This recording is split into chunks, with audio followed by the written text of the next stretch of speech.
First of all, imagine, we have in this country 46 million Americans who are suffering from addiction. Number one cause of dying from 19 to 44 years of age. $1.5 trillion lost economy in each year. That's the equivalent of the GDP of Russia that we're losing. And the lowest birth rate on record in this country right now. It takes 19% lower than what it needs to just to keep the population going.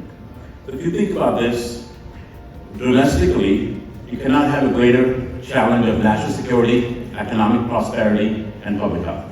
I am so heartened today, and I'm sure Roger can say the same thing. We had all of you going to 70 members of Congress's offices and talking about why the U.S.-India relationship matters to the United States strategic interests, why the immigration issues matter to the United States strategic interests, helping us, because we talked on the floor, Roger and I, we got to get this country cap removed. But we can't do it without a lot of other members of Congress. And you're out there making the case. And the feedback I've gotten is that you did it very respectfully, eloquently, and did it very effectively. And that, you should be really proud of that. I'm really proud to see, let's give yourself a round of applause. I'm really proud to see how far this community has come. And which is around now almost $200 billion. The second, on the first principle also, our focus is to bring in roughly 500,000 students to study in America. And more important is, 70% end up being in the STEM program, and see how many can fill the skill gap which you're seeing as we move forward itself.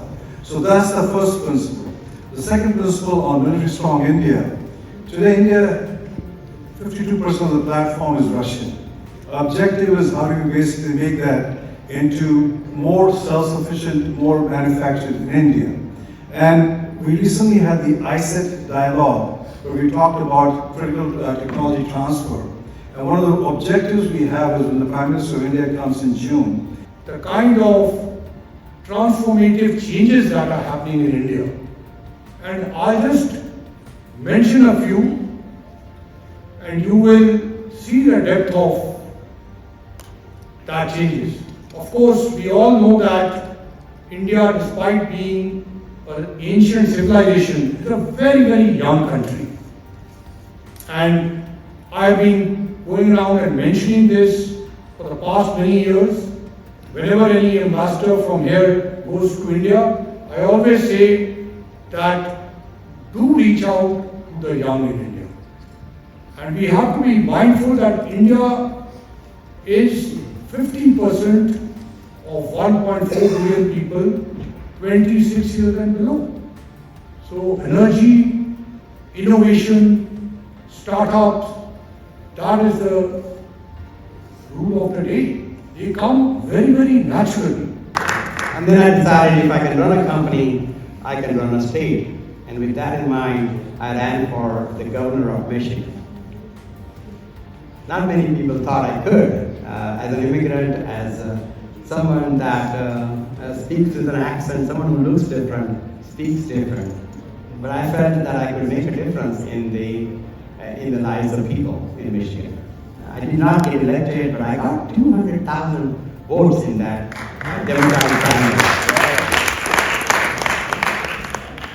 And so after that, I decided to not go back to business, stay in public service, got elected to the State House, Michigan State House as state representative. As a part on the appropriations, I passed two of the biggest budgets, two of the biggest education budgets, brought a lot of money to rebuild schools. I brought a lot of money to the district to rebuild mental health and mental hospitals, and created a lot of jobs in Michigan. And after that, when the congressional position opened up, I'm here. I'm serving on the Homeland Security.